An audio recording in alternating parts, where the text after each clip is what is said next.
Bonsoir, bonsoir, j'espère que vous allez bien, j'espère que vous avez passé une belle journée. Donc on est sur la 8e de OKLM, on va discuter tranquillement ce soir. Le thème de la soirée ça va être l'obésité, l'aspect vécu de ce qu'on a eu par rapport à ça. Donc voilà, comme je disais, je vais appeler Fred et puis on va commencer un petit peu à parler de tout ça.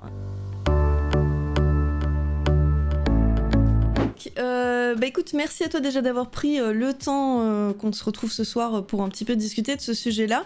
On en avait parlé et tu m'avais dit concrètement que c'est pas quelque chose, toi, qui te gêne et tout d'en parler. Je voulais aborder ce sujet-là avec toi parce que tous les deux, on a perdu beaucoup de poids. Je sais pas à combien t'étais, je sais pas jusqu'au plus bas où t'es descendu. Moi, j'étais à 114 kilos et je suis descendue vraiment sur la fin de la perte de poids. J'étais à 57, ce qui veut dire que j'ai littéralement perdu la moitié de mon poids. En plus, t'es vachement plus grand que moi. Les gens se rendent pas compte parce que sur les vidéos, t'as l'air taille normale, etc. Mais il fait genre une tête et demie en plus que moi. Donc, il est grand. Il est grand. Ah ouais, il est super grand. Ouais, mais au plus haut, je devais être à 145 à peu près.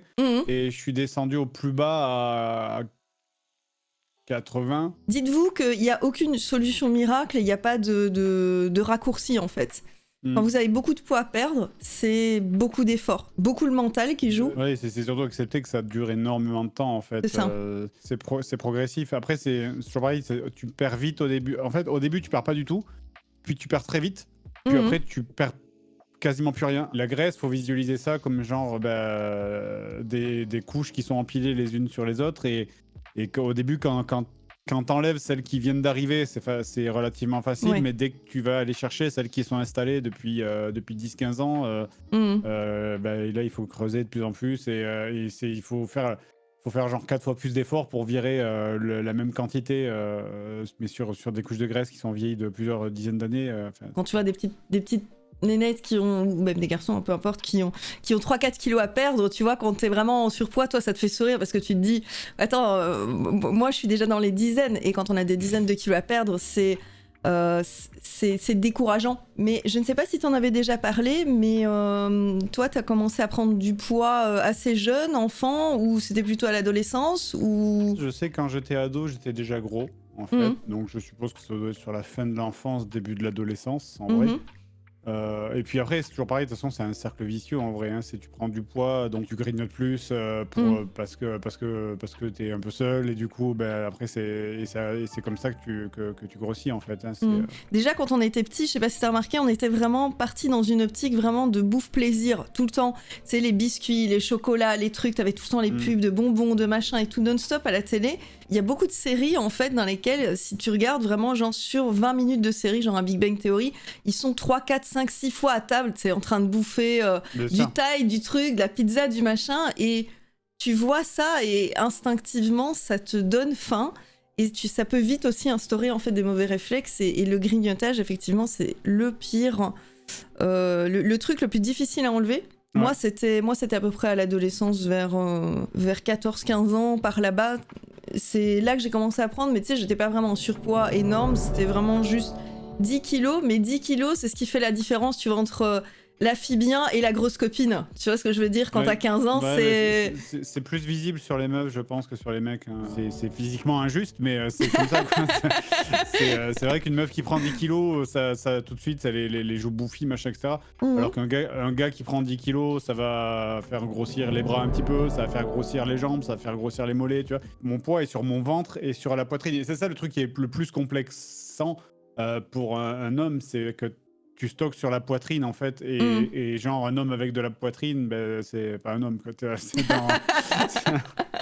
Quand t'as un gros bide, ça peut être le bide à bière, tu vois, mais quand tu fais un bonnet B en étant un mec, c'est quand tu vas à la piscine ou à la plage, tu meurs de honte quoi. Mais même si je perdais mes 15 kilos, j'aurais jamais une peau, enfin je serais jamais lisse comme un mec normal qu'on voit dans des magazines ou quoi, tu vois. Je parle même pas de musclé, hein, je parle juste d'être plat en fait. Quoi, tu vois. Et ça ne m'arrivera jamais en fait. Quoi. Ou alors il faudrait que je fasse des quantités de sport absolument démesurées pour remplacer ça, voilà. Et ça, c'est C'est ou ça. une opération. Ou une Ouais, opération. ouais. Faire une opération, c'est pas n'importe quoi quand même, quoi. C'est risqué. Donc, faire une opération pour se faire enlever de la peau, C'est ça. alors oui, ok, d'accord, oui, ça marche, oui, d'accord. Mais bon, tu sais, tu peux choper d'autres trucs hein, en hôpital qui sont bien plus graves que d'avoir un gros bide, quoi, tu vois. Donc, Ouais, non, non, bah bien sûr, c'est pas des opérations qu'il faut prendre à la légère. et c'est compliqué parce que c'est vraiment du temps. Quand tu fais du sport, Oui, bah, tu fais pas autre chose, quoi. c'est ça. Et j'ai un gros emploi du temps de base. Fait que Mhm. j'ai très peu de temps libre, donc il faut avoir le temps de le dégager. Et Voilà. le temps de le dégager, tu l'as peut-être plus facilement quand t'es jeune que quand t'es plus vieux, quoi. Et puis c'est très difficile justement du coup de se donner un rythme. C'est de te dire bah tous les matins je vais me lever à telle heure, etc. Parce qu'il suffit que tu aies quelque chose, une contrainte professionnelle ou personnelle qui fait que tu peux pas le faire. Quand on n'est pas passionné par le sport c'est une Ouais, corvée. C'est chiant ouais, à de ouf. faire. De ouf. C'est vraiment, j'ai C'est... toujours détesté ça. Moi, Mhm. c'est vraiment c'est de la perte de temps. C'est comme les gens qui. Alors, déjà, il y a plusieurs fois, c'est les gens qui me disaient oh, bah, t'as qu'à courir, tu vois. Alors, moi, je ne cours que pour aller d'un point A à un point B et pour y aller vite. Exactement, Sinon, je exactement. vais pas courir pour aller nulle part. Je trouve ça absurde, en fait. C'est pour ça Et- que quand je faisais du sport, moi, je le faisais devant, en regardant.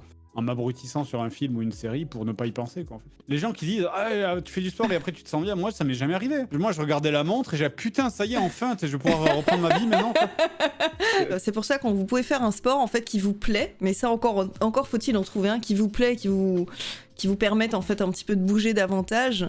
Bah, essayez de vous diriger vers quelque chose qui vous motive, quoi. Parce que clairement, si vous avez déjà pas la motivation, c'est super dur d'être régulier. Et si vous n'êtes pas régulier, vous aurez pas les résultats que vous escomptez au niveau du sport, quoi. Au niveau de ton poids, du coup, quand t'étais un petit peu plus jeune, est-ce que tu t'en es rendu compte plus à travers le regard des autres? Est-ce que c'est toi-même qui t'es dit un jour... parce que moi, je me suis un jour regardée dans le miroir et je me suis dit, ah ouais, quand même, tu vois, j'avais pris 2 tailles de soutif et tout, tu vois, c'était un peu gênant. Et, déjà je me souviens quand j'étais en quatrième par exemple, je m'étais fait dispenser toute l'année d'aller à la piscine en cours de PS. Mhm, Parce que je ne supportais pas l'idée de me mettre torse nu mhm, devant le reste de la classe. En fait, c'était mhm. ridicule. Mais tu sais, ça a été progressif au sens où tu sais, tu vois bien, t'arrives au collège, tu vois bien que les gens, le centre d'intérêt, tu passes de alors t'as vu le dessin animé de ce matin à t'as vu Vanessa comme elle est bonne, tu vois, et tu vois bien que tu n'as pas les moyens de suivre tout ce délire en fait, tu vois. Mhm. Faut voir qu'en plus la situation était vraiment très différente. C'était comme quand moi j'étais jeune, genre les jeux vidéo, c'était pas bien vu. Genre C'est tu ça. disais pas que tu disais pas que tu jouais à des Ah, jeux vidéo parce que c'était la honte, hein. Tu vois, tu parlais de jeux vidéo, c'était un truc presque de niche, quoi, tu vois. quand t'étais au collège, tu devais parler de meufs et de scooters. Voilà. Mhm, Et de clopes. mhm. C'est tout. Tu devais porter des fringues de marque, fumer des clopes, parler de meufs et avoir ton vieux scooter ou ta vieille mobilette chiante. Voilà. En fait, le truc, c'est j'ai été rejeté quasiment tout mon collège et Mhm, jusqu'au début de mon lycée de l'aspect cool mhm. des groupes, tu vois. Mhm. Jusqu'au moment où je l'ai accepté, où j'ai fait fuck it, c'est bon, je vous emmerde tous, Mhm. quoi, tu vois. C'est à partir de là où j'ai commencé à vraiment être content, en fait.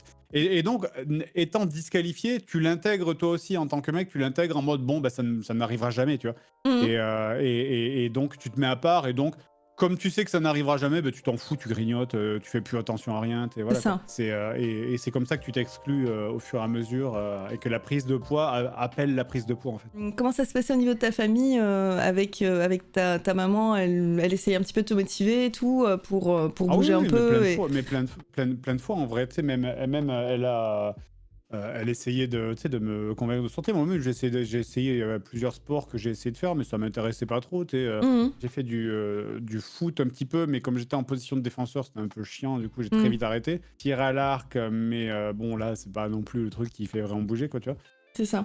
J'ai fait du judo. Non, après, ma mère, ouais, a essayé plein de fois de me dire grignote pas, reprends pas du pain, machin. Mais ouais, mais je le faisais par automatisme, tu sais. Donc, Mhm. au final, quand j'ai perdu du poids, c'était pas grâce à elle, c'était pas grâce à. Enfin, c'était parce que moi-même, j'ai essayé de faire des régimes, ça a jamais marché parce que je le faisais pas vraiment sérieusement et sans vraiment envie de le faire. T'es ça. plus en mode genre, bon, allez, on va essayer. Oh, ça marche pas. Bon, Je tant vais pis, faire tu vois, attention et une semaine après, tu give up Ouais, parce que t'as pas de c'est ça. résultat Bah, et c'est ça, non seulement t'as pas de résultat, et puis de toute façon, tu te dis pourquoi faire, quoi. perdu pour perdu.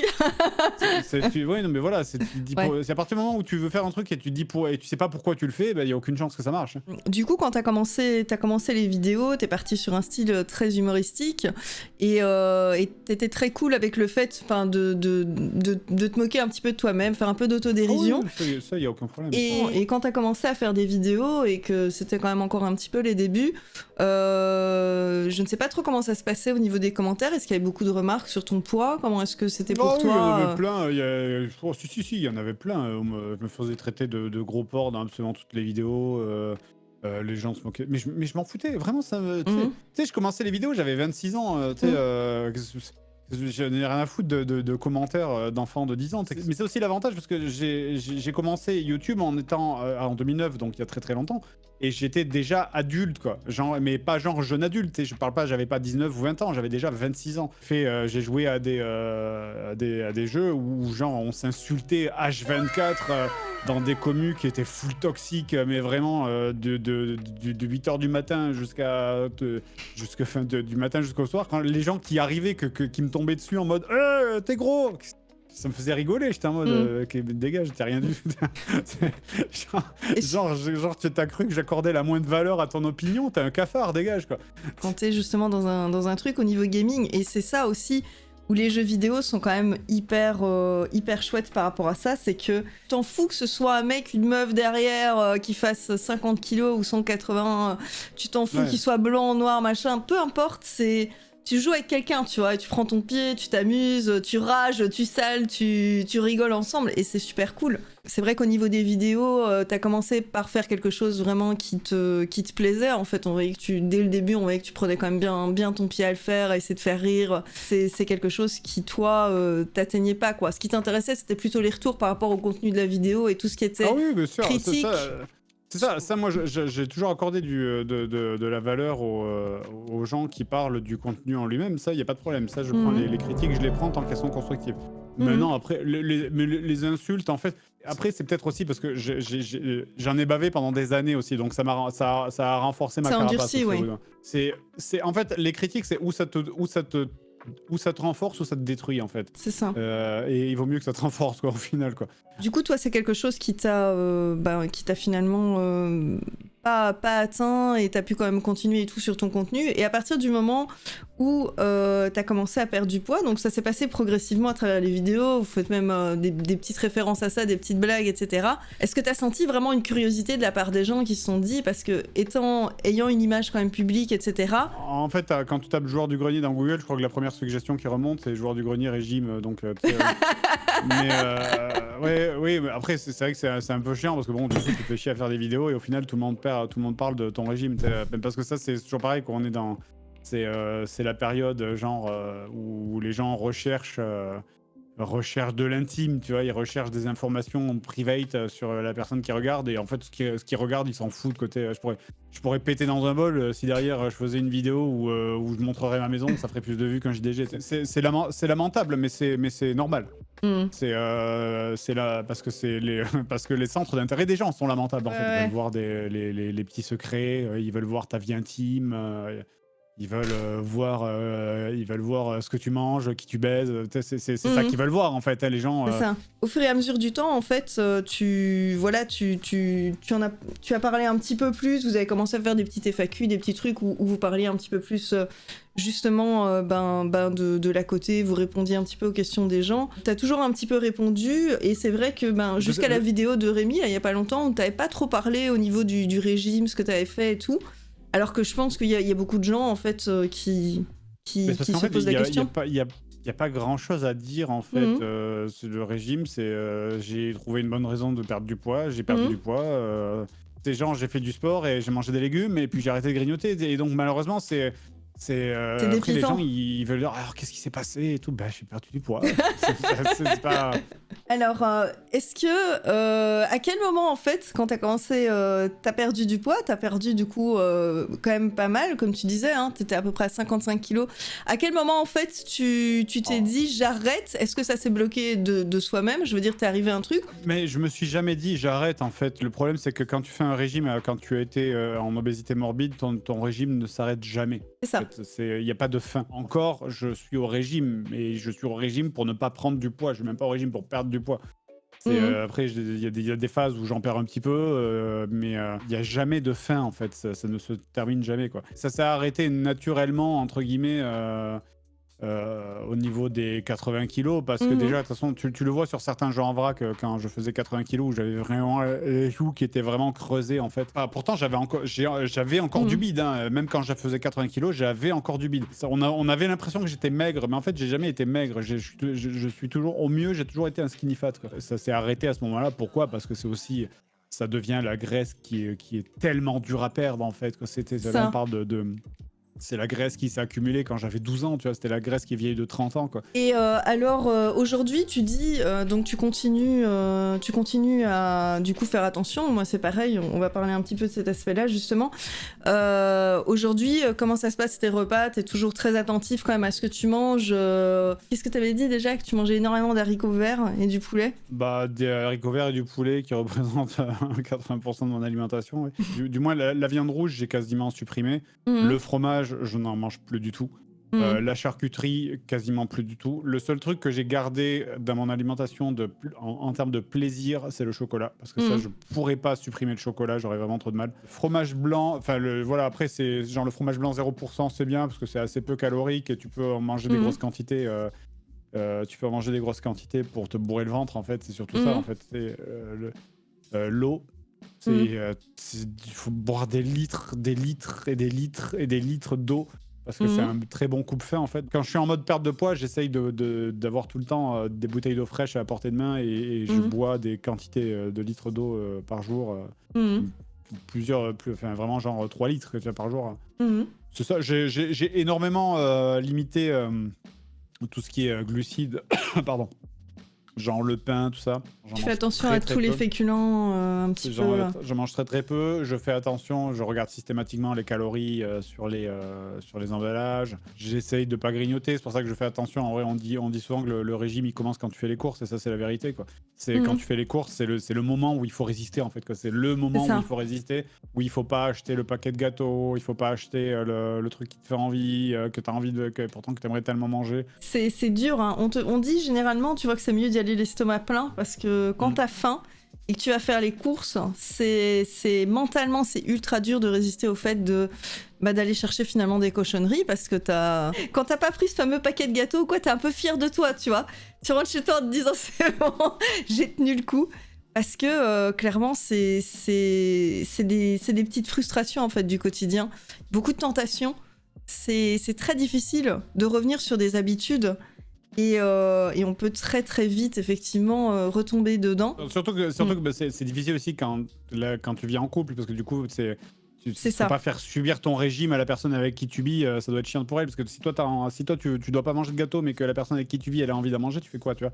Donc c'est parce que même si tu achètes des gâteaux pour elle ou pour lui, tu sais très bien que tu vas passer devant le placard, tu vas dire, oh tiens, je suis en train de mater une série, je peux me prendre un petit gâteau, tu vois. C'est pour ça que j'essaye de prendre des trucs qu'elle aime et que moi j'aime pas, tu vois.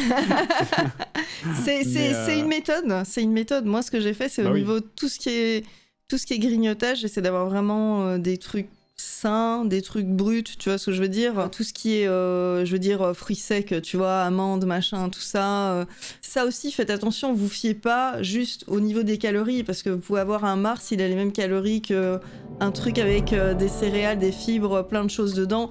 Il faut vraiment... Les biscuits, c'est archi calorique, mais t'hallucines. Alors, en vrai, quand tu fais le ratio... genre de 2 biscuits qui sont, tu sais, je parle de 2 BN de lui, qui étaient genre les trucs machins, c'est de la merde, quoi, tu vois. Et que tu regardes que c'est genre l'équivalent du tiers d'un repas entier, tu vois. Tu sais, tu te dis, mais c'est du délire, quoi. Pourtant, t'as englouti 10 grammes, quoi, tu vois, alors qu'en termes de calories, je te dis, quoi, c'est fou, quoi. Après, il y a plein de conseils qui sont des conseils très vrais, qui marchent parfaitement, mais c'est juste si tu les appliques Faut les tous, appliquer. En fait, si tu les appliques tous, tu pètes un câble au bout d'un moment. Acheter des petites fourchettes, sans déconner, c'est vrai que ça marche. En vrai, t'achètes des toutes petites fourchettes, comme ça, quand tu manges super lentement, et du coup, effectivement, bah, tu manges moins vite, donc la sensation de satiété, elle arrive plus vite. Prendre des petites assiettes, moi aussi, j'ai des toutes petites assiettes, comme ça, t'as l'impression de manger une assiette entière, alors qu'en fait, c'est juste que si tu mets une portion dans une assiette qui est énorme, tu vas te dire, oh, mais il y a rien du tout, là, je vais me resservir. Manger à table, parce qu'évidemment, si tu manges devant une série, bah, tu seras moins concentré sur ta nourriture, et du coup, tu auras plus envie d'en manger plus. Cuisiner, parce que la faim, elle va diminuer par le temps que tu passes à cuisiner ton repas, c'est du temps que tu passes pas à manger. Des conseils comme ça, il y en a plein, et les gens vont te dire, oh, il faut faire ça, il faut faire ça, il faut faire ça, il faut faire ça. Sauf qu'au final, tu pètes des câbles. Si tu dois tout appliquer, tu deviens ouf, quoi. Vraiment, tu tombes en dépression, quoi. Donc moi, ce que j'ai envie de dire, c'est non, prenez quelques-uns de ces conseils. Essayez déjà. Vaut mieux en appliquer 50% bas fond, plutôt que de se dire je vais tout faire, mais je le fais mal. Contre le grignotage, il y a la technique de la photo aussi. Hein. Tu te prends en photo torse nu ou genre moche comme tu es devant tu le colles sur en mode Polaroid sur ton frigo, et du coup chaque fois que tu vas vouloir ouvrir ton frigo, tu vas te regarder en étant un gros tas sur le frigo, ça calme. Ça calme. Mais c'est con, mais c'est ça que tu as besoin, parce que c'est toujours lutter contre ses envies, en fait. Donc c'est au moment où tu vas vouloir aller chercher un truc dans le frigo pour te servir, c'est là où tu vas te dire ah oui, c'est vrai. Si, c'est un petit peu le problème, c'est que vous pouvez avoir votre entourage, etc., des personnes autour de vous qui vont vous conseiller. Ça doit vraiment être une démarche personnelle. Je veux dire, c'est vous qui devez vous dire un matin, parce que je veux dire, moralement, faut s'accrocher, hein, surtout quand on a des dizaines de kilos à perdre. On peut vous dire, ouais, faut que tu fasses attention, faut que ci, faut que là. S'il n'y a pas le déclic chez vous, que ça soit déjà pour vous en premier, et puis pour une autre personne. Tu vois, moi, c'était avec ma fille, en fait. J'étais arrivée à un stade où j'avais vraiment mal, j'avais du mal à marcher à un moment donné, et je me dis, mais qu'est-ce que je vais faire avec elle ? Je peux même pas l'amener au parc, je peux pas la mettre sur une balançoire, je suis fatiguée au bout de 5 minutes, je suis essoufflée tout le temps. Quel exemple je donne à ma fille, quoi, tu vois ? Donc pour moi, ça a été aussi une décision pour moi, déjà me sentir mieux, mais aussi pour elle. Tu voulais te sentir bien pour être aux côtés de la femme que t'aimes, et ça, c'est tout à fait légitime, quoi. Tu voulais être content, tu vois, de ton physique, pouvoir faire, pour être tranquille. Après, ça dépend de la personnalité de chacun. Moi, je sais que je fonctionne très souvent dans le tout ou rien, en fait. Donc, ouais. C'est à partir du moment où j'ai décidé que je le ferais, que je le ferai. Et là, je m'y suis fixé, voilà, quoi. Je faisais 3 jours de vélo, repos, 2 jours de vélo, repos, 3 jours de vélo, repos, 2 jours de vélo, repos, etc. 45 minutes par jour, toujours. Ce qui correspondait à la durée de 2 animés, en gros. Et puis, je faisais ça tous les jours après mon boulot. En fait, c'est vrai qu'à partir du moment où vous bougez plus et vous faites plus d'efforts, bah, le métabolisme, il est comme ça, vous allez consommer plus. Et donc, si en parallèle de ça, vous diminuez aussi les quantités que vous mangez, et surtout que vous mangez, que vous réorganisez un petit peu votre alimentation pour manger plus sainement, bah, indéniablement, vous allez perdre du poids. Est-ce que toi, au fur et à mesure de ta perte de poids, qui a été plus longue, mais qui a quand même été très conséquente aussi, au niveau de ton image, ça te faisait quoi ? Est-ce que tu te rendais compte, ou est-ce que, comme moi, pendant encore tout un temps, tu te voyais encore vraiment rond ? Je saurais pas trop dire, en vrai, j'en ai encore, hein, j'ai encore de la poitrine, mais j'en ai beaucoup moins qu'avant. Maintenant, c'est vraiment stocké sur le bide, en fait. J'ai eu la chance de pas avoir les bras qui pendent, en fait, parce que ça, c'est terrible, que tu vois, c'est au niveau des bras, j'ai pas du tout les bras qui pendent, et ça, c'est vraiment, putain, là-dessus, j'ai vraiment eu beaucoup de chance, quoi. Vous êtes marqué à vie.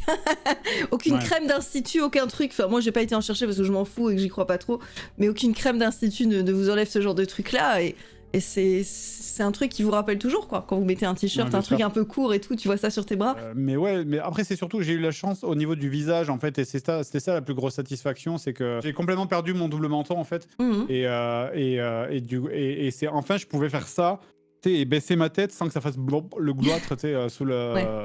et pouvoir y faire ça et pouvoir passer son doigt dessous, tu vois, ça c'est vraiment agréable, quoi. Ça c'est vraiment, voilà, quoi. Voilà, on a tous un moment où effectivement on va avoir une mauvaise journée, un truc, et on a envie de se jeter sur la bouffe parce que ça fait du bien, hein, ça fait du bien de se faire un petit plaisir et tout. La façon dont toi tu l'as fait, vraiment te priver de tout en gardant que le chocolat, on est dans quelque chose de très carré qui correspond pas à tout le monde parce que tu manges régulièrement en fait finalement beaucoup les mêmes aliments. Quand j'étais au régime, il y a un plat, bon, à part le poulet rôti, parce que je mange beaucoup de poulet, du coup, comme j'ai dit, parce que la viande blanche, c'est pas très calorique. Je sais que, genre, je prenais mon bol de fromage blanc absolument tous les matins avec un truc de stevia dedans pour donner un minimum de goût. Mais c'est vraiment comme manger du plâtre, quoi. Ça n'a aucun goût. Il y a plein de gens qui résistent pas parce qu'au bout d'un moment, ils disent non, mais j'arrête, je peux pas, je pète un câble. C'est pareil, je sais que moi, j'avais mon plat de haricots verts avec.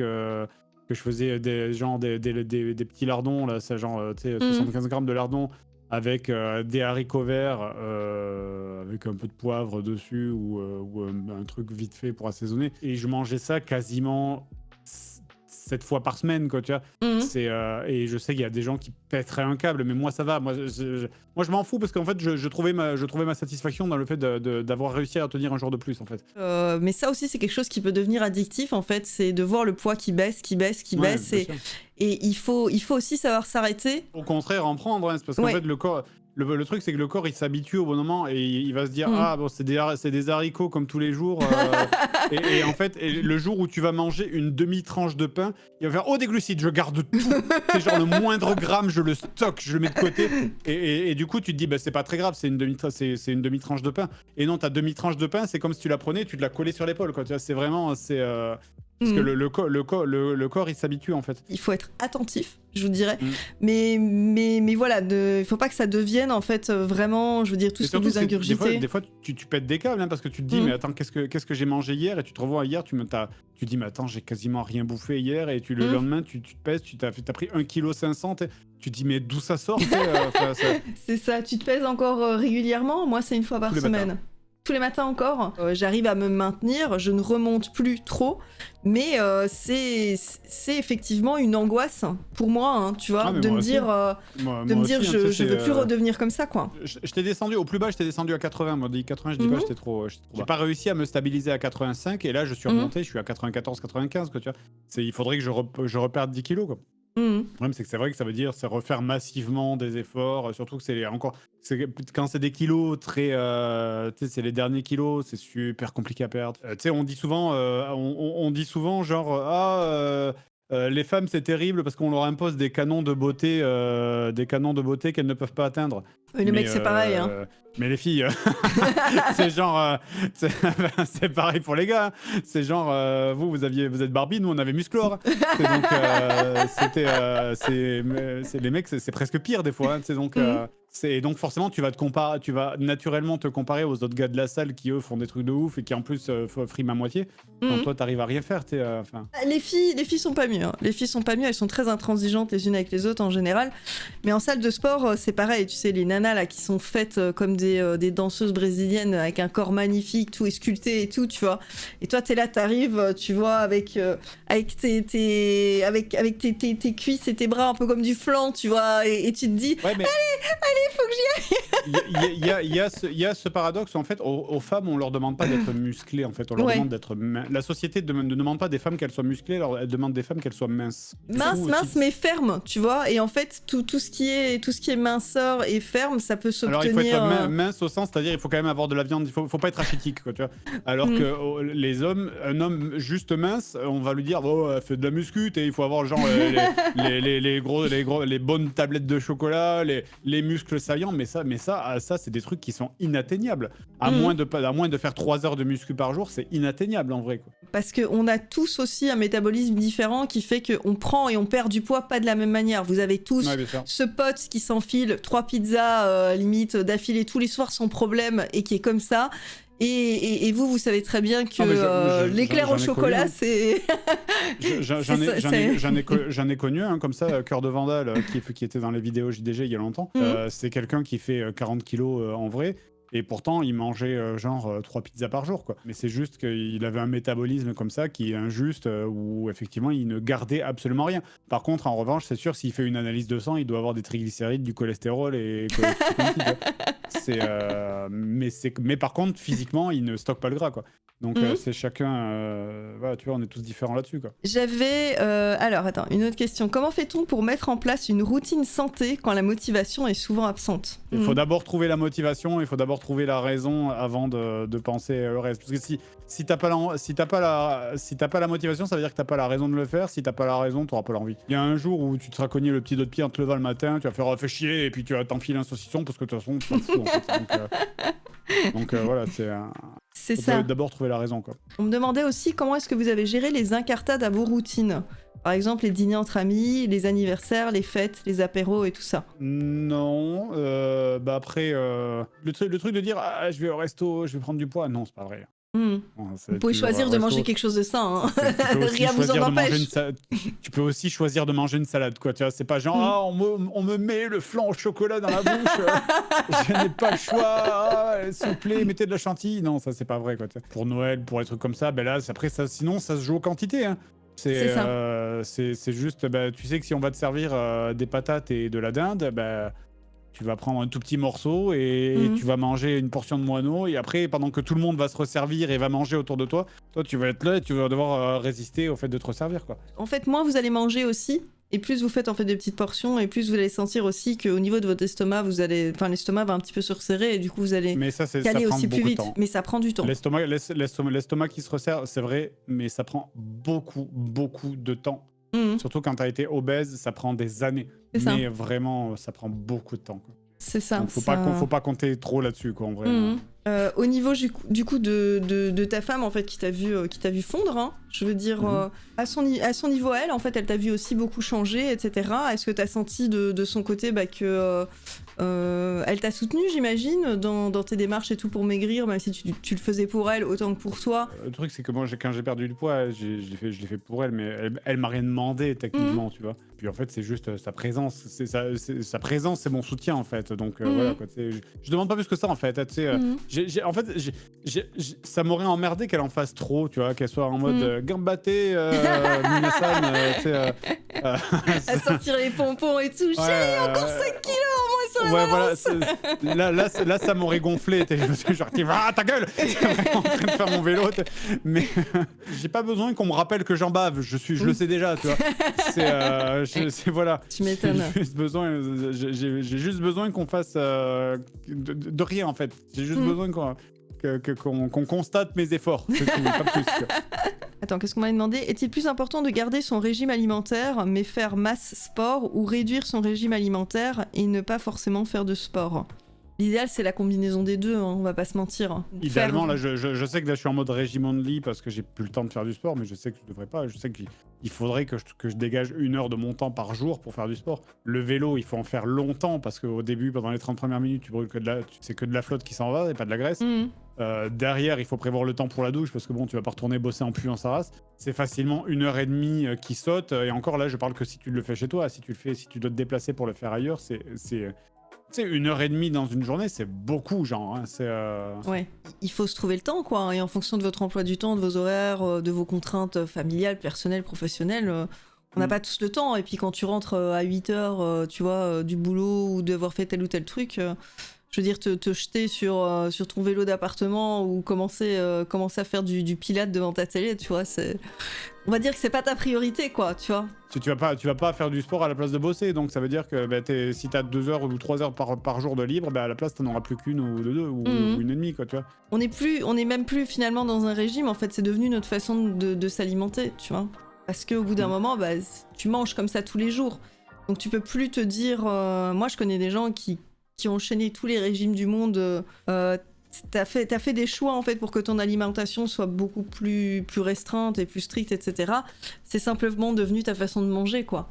Donc tu sais que tu dois faire attention et tout, mais tu le vois plus comme un régime. Tu le vois comme ton espèce de truc alimentaire, quoi, tout simplement. Et et puis tu t'acceptes, quoi. Ça devient banal, quoi, en fait. Les gens font tu fais un régime, tu fais ah oui, quoi, oui, c'est vrai, oui, tu vois, t'y penses même plus, en fait, quoi. Je veux dire, c'est vraiment une remise en question, une prise en main, prendre un peu conscience de ce que vous faites. Il n'y a pas de solution miracle et tout pour pouvoir maigrir. Ça, c'est vraiment, ça ne tient qu'à vous au final, hein. Vous êtes la première personne responsable de votre corps, de votre bonheur, de tout ce que vous voulez.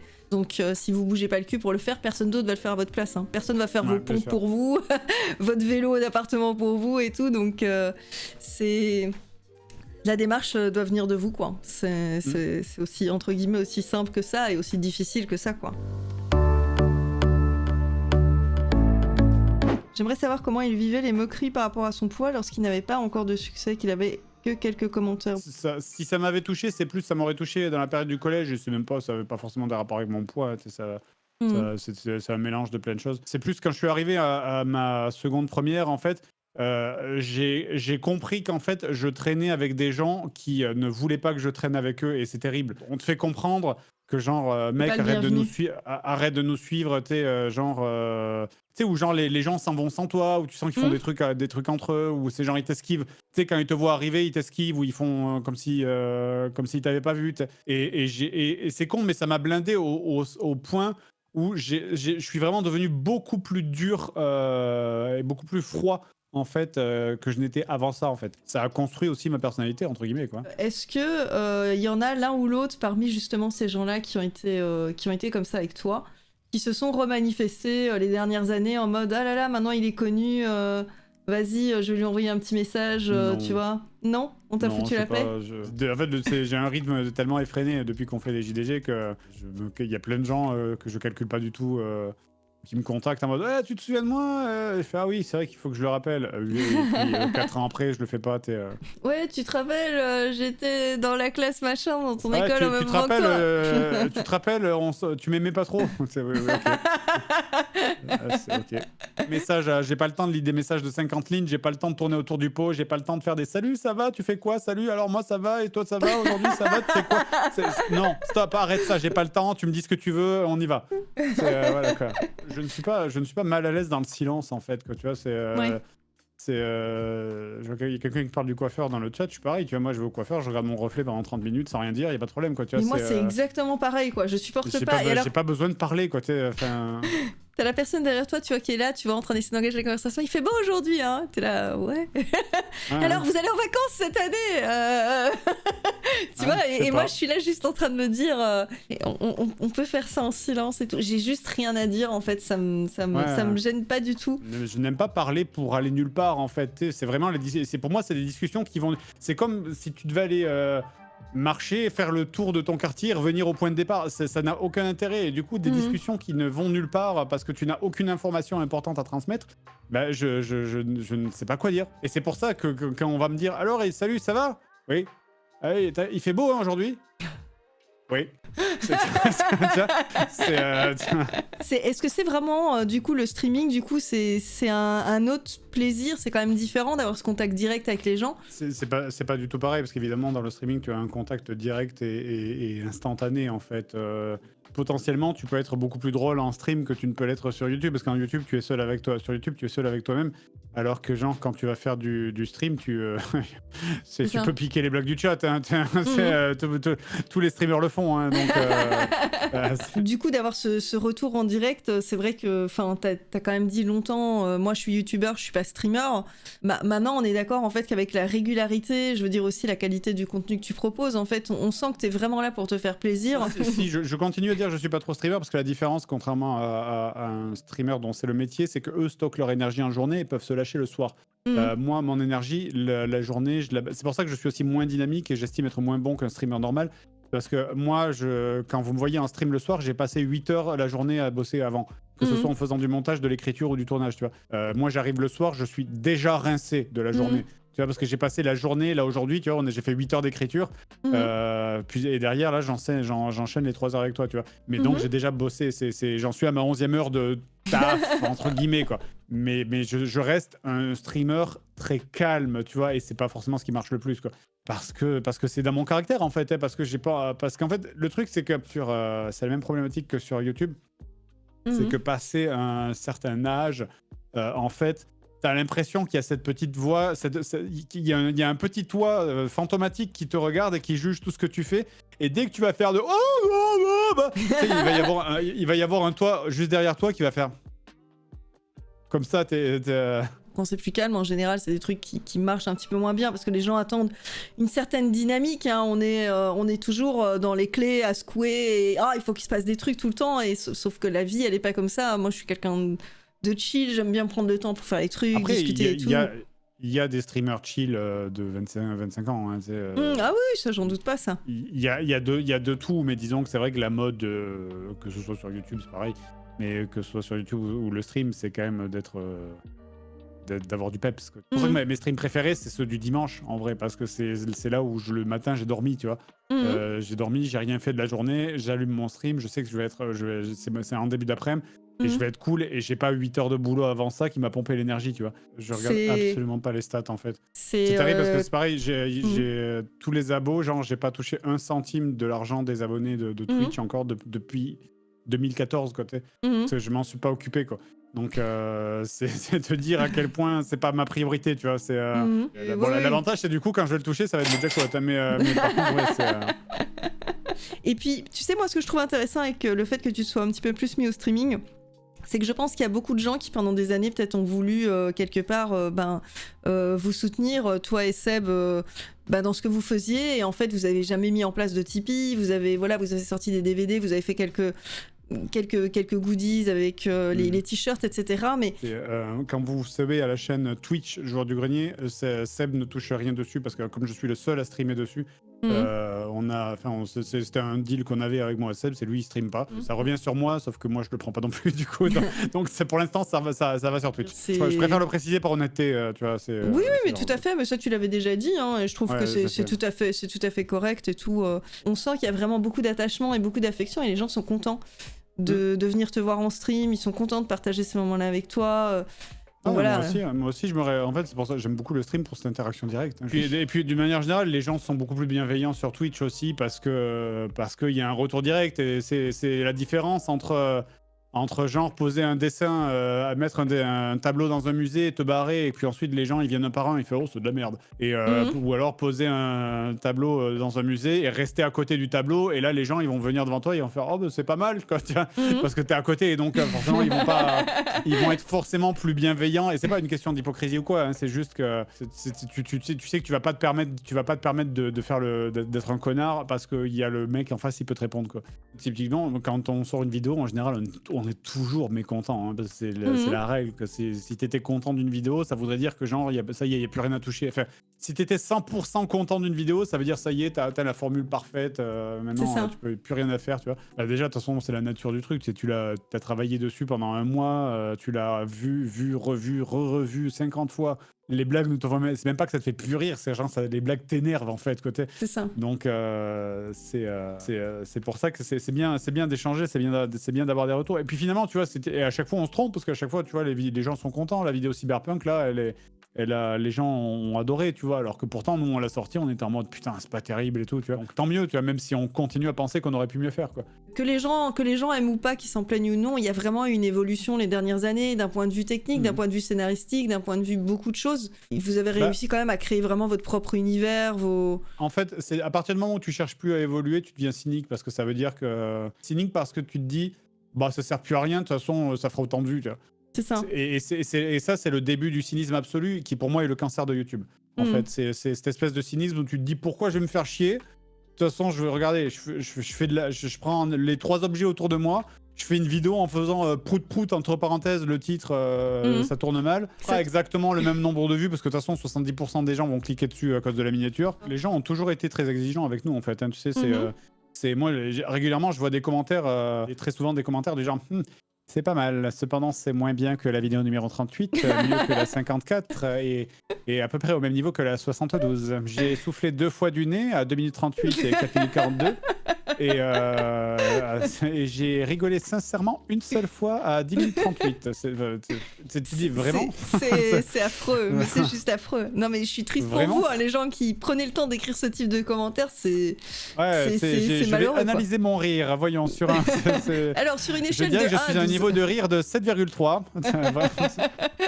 La formule, on va pas la révolutionner. Hein. Là, on est en train d'écrire le prochain GDG. Alors pour l'instant, on est que en train d'écrire la mise en scène. Mais on va parler. Il y aura tout un passage où on va parler. C'est une série où il y aura tout un passage où on va parler de bons jeux. Voilà, c'est pas non plus. On va pas tout casser. On va pas tout casser et tout recommencer depuis le début. Ça va pas changer. Il y aura toujours la grosse mise en scène. D'ailleurs, je suis très très content de ce qu'on a écrit pour l'instant là. Et par contre, on va se casser le cul 10 fois plus au niveau du tournage parce que on va devoir bouger à des heures et des heures de route. Parce que c'est toujours pareil, en fait, on approche d'un cap. On peut plus se permettre de tourner le truc sur fond vert à la zob. On peut plus se permettre de tourner un truc sans avoir travaillé l'éclairage. On peut plus se permettre de juste aller tourner avec un costume acheté à 10 balles et tourner ça dans la rue en face de chez moi, tu vois. Ça, c'était bien il y a 8 ans, tu vois. Mais ça, c'est parce que vous mettez aussi des challenges pour essayer d'avoir quelque chose de plus en plus... et puis... C'est-à-dire qu'on commence à avoir des caméras pro, c'est genre la caméra qu'on utilise, c'est une caméra qui est validée genre par Netflix. C'est une caméra genre on pourrait tourner une série Netflix avec, tu vois. On commence à avoir de l'éclairage pro là maintenant. On a jeté tous nos vieux éclairages, on a acheté des éclairages à 2000 ou 3000 balles pièce quoi. Donc on commence à essayer de produire des trucs. Alors, ça fait prétentieux, mais ça s'appelle qualité cinéma, c'est le terme technique. Hein. Mais le but, c'est que ça ne dénote pas par rapport à quelque chose que tu verrais à la télé qui serait produit par une vraie société de production, en fait. Là où on peut se faire plaisir, c'est que maintenant qu'on gagne mieux notre vie, notamment parce qu'on fait des OP, parce qu'il y a des OP devant les jeux en vrai, parce qu'il y a des OP devant les JDG, parce qu'il y a des OP sur le bazar, tout ça fait qu'on peut se permettre de sortir une vidéo toutes les semaines et demie ou tous les mois et demi au lieu de tous les mois et 10 jours, tu vois, et donc de gratter une semaine de plus pour offrir dans la meilleure qualité. On est dans une logique sur YouTube de flux où les gens ils vont te chier des vidéos à la chaîne. C'est ça, moi je comprends pas les gens qui sortent 3 vidéos par jour. En mode regardez, je suis allé au McDo, j'ai acheté des nuggets, je vais les manger et vous dire si c'est bon, quoi, tu vois. Je comprends pas, ça n'a aucun intérêt pour moi, quoi. Je préfère sortir une vidéo tous les mois et demi, mais que les gens disent putain c'est ouf les gars, c'est trop ouf, vous êtes défoncés, vraiment c'est exceptionnel, plutôt que de sortir une vidéo tous les mois et que les gens fassent ah c'est toujours aussi sympa. Tu vois, voilà. Antoine, le problème qu'il a eu, c'est que lui c'était toujours mieux. En fait, moi ma philosophie c'est toujours au moins aussi bien. C'est un peu moins, tu vois. C'est vrai que vous êtes parti maintenant sur une pente un peu ascendante par rapport à ça. C'est pas quelque chose qui t'inquiète d'avoir une insatisfaction.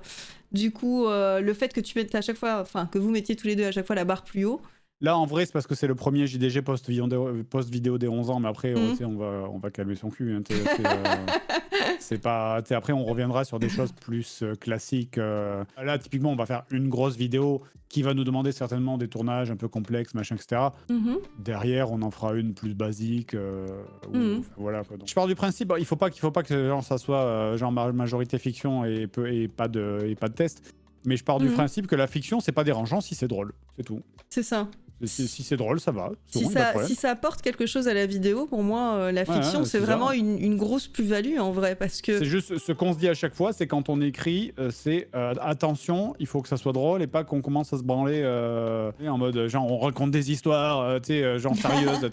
Et à chaque fois qu'on écrit quelque chose, on se dit ok, c'est bien, mais est-ce que c'est drôle? Voilà, c'est tout. Ok, bah écoute, en tout cas, je te remercie beaucoup pour cette soirée. Merci pour le temps du coup que t'as pris pour ta participation. Des gros bisous. On souhaite une bonne nuit à Fred. Et puis. Salut.